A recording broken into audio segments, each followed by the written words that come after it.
Na campanha contra o bullying que a gente está fazendo aqui, através do Altas Horas, duas questões que eu queria hoje ressaltar. Primeiro, indicar um livro da Ana Beatriz Barbosa Silva, Mentes Perigosas nas Escolas, Bullying, como identificar e combater o preconceito, a violência e a covardia entre alunos.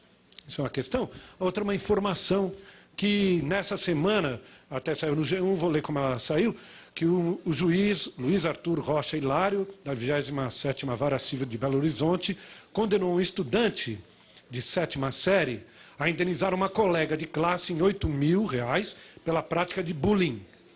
De acordo com o processo, a estudante ganhou apelidos, começou a ouvir insinuações do colega logo no começo da sua convivência escolar e que isso se repetia sempre.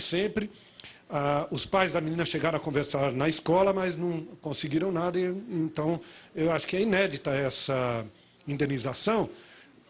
Aqui não cabe se está certo ou errado, mas medidas começam a acontecer em função disso.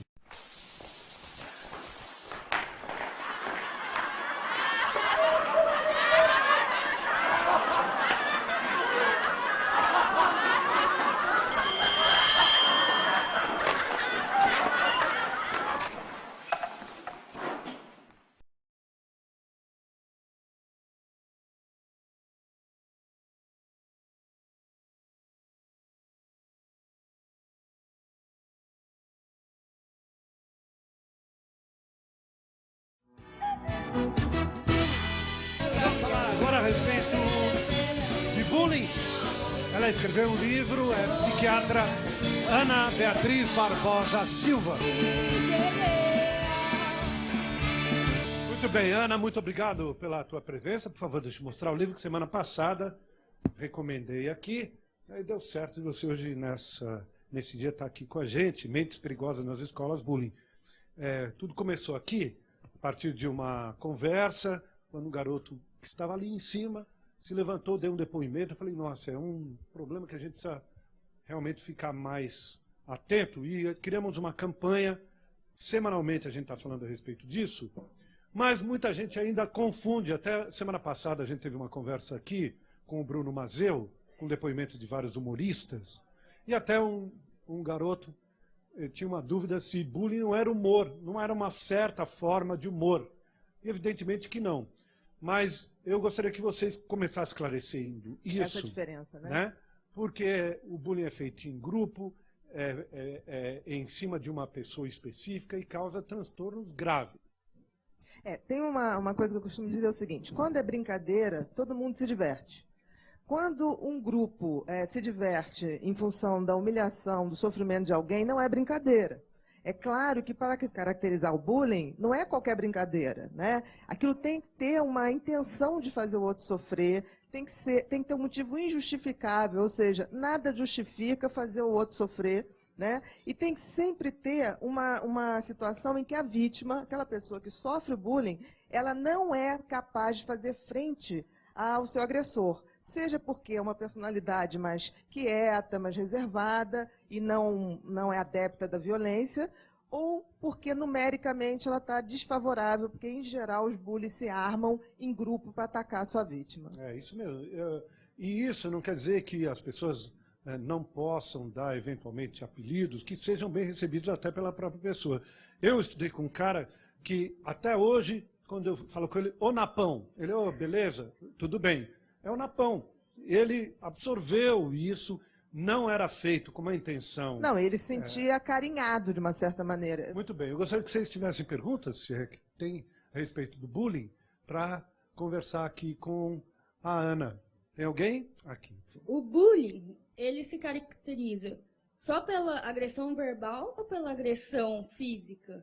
Todo tipo de violência. Você tem a violência verbal, a psicológica, a física, o cyberbullying, né, que é um bullying que agora traz a questão da tecnologia e que o sofrimento é muito maior, porque você, para caracterizar um bullying, ele tem que ser uma violência intencional, repetitiva e ter essa divisão de poder. A vítima sempre tem que estar em situação muito desfavorável e não pode reagir.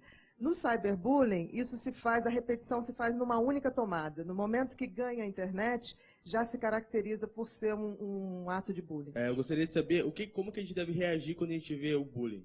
O que a gente deve fazer assim, quando a gente presencia? Você falou uma coisa ótima, porque existem os agressores, existem as vítimas e existem os espectadores. E eu acho que a grande mudança em relação, porque os espectadores acham, em princípio, que eles não devem se meter, até por medo. Porque quando eles se metem, eles passam a ser perseguidos pelos agressores. Então, muitos espectadores adoecem, se calam, mas têm medo de reagir para não ser a próxima vítima.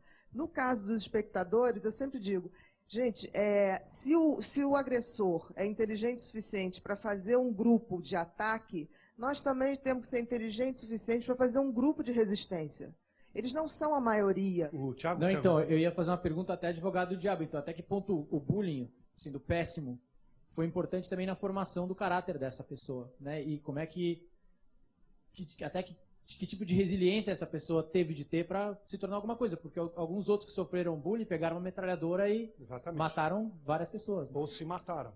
Exatamente, que são as consequências mais graves, o suicídio ou o homicídio. Né? Isso que você falou, o poder de resiliência faz toda a diferença. Gente, resiliência é a capacidade do elástico, de quando a gente estica ele voltar mais forte. Para resumir, uma pessoa que tem resiliência, que não mata, fortalece. Né? Então, o que a gente vê é que as pessoas que sobrevivem ao bullying, em geral, com poder de resiliência, elas têm essa capacidade de sobressair e talvez isso seja a grande virada que elas dão para ser respeitada. Mas elas passam a ter a resiliência em cima de um talento especial. Elas já tinham isso. Que elas já tinham. Então, o que acontece? Na adolescência, em que se gasta muito tempo com as atividades em grupo, essas crianças ou esses adolescentes se dedicam mais a essa atividade de talento e acabam sobressaindo. Fiz questão de ter um capítulo nesse livro que eu falo de todas as grandes personalidades que atribuíram ao fato de sofrerem bullying o sucesso extraordinário que fizeram. E aí tem a Madonna, tem o Steven Spielberg, tem o Phelps, David Beckham.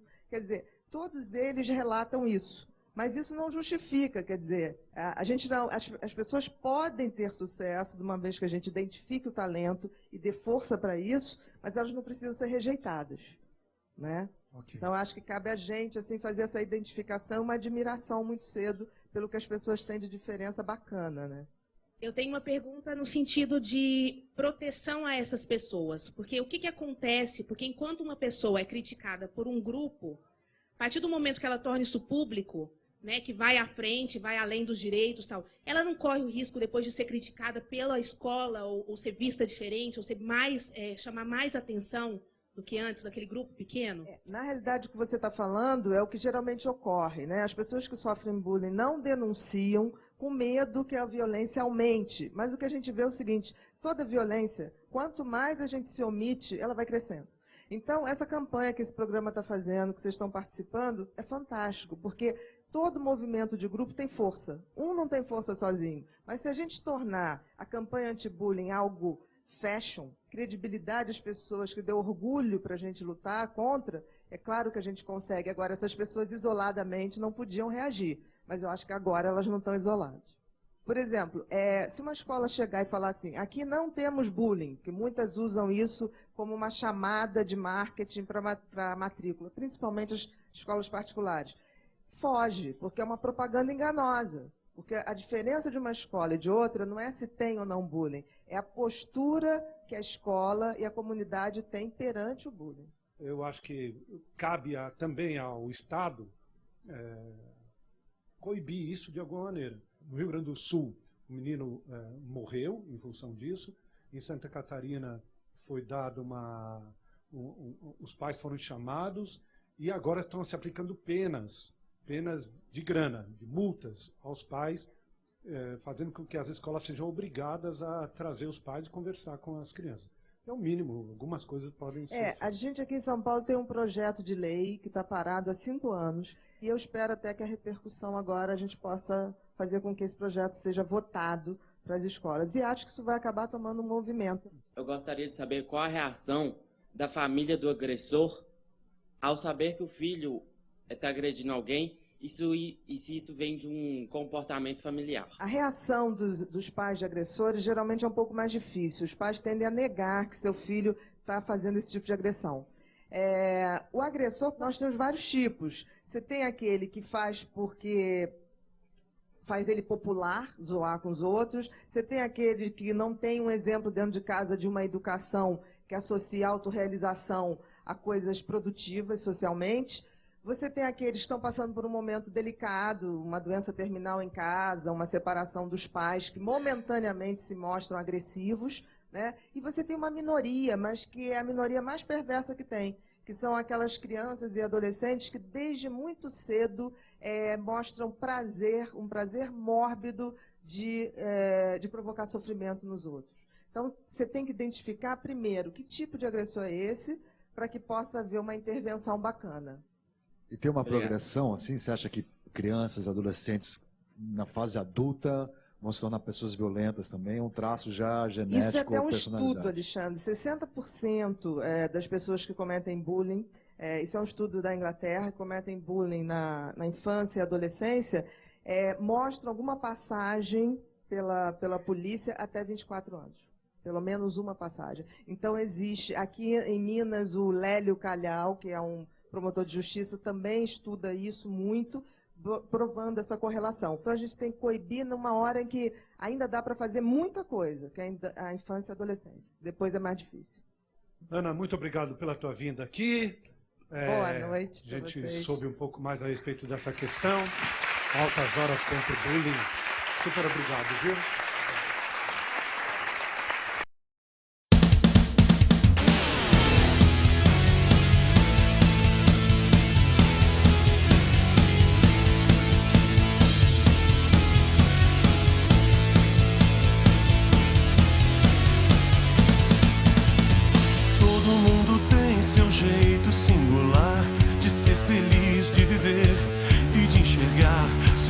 São maiores ou são orientais? E daí? Que diferença faz? Todo mundo tem que ser especial em oportunidades, em direitos, coisa e tal. Seja branco, preto, verde, azul ou lilás. E daí? Que diferença faz? Já pensou? Tudo sempre igual. Ser mais do mesmo o tempo todo não é tão legal. Já pensou? Tão igual, tá na hora de ir em frente, ser diferente.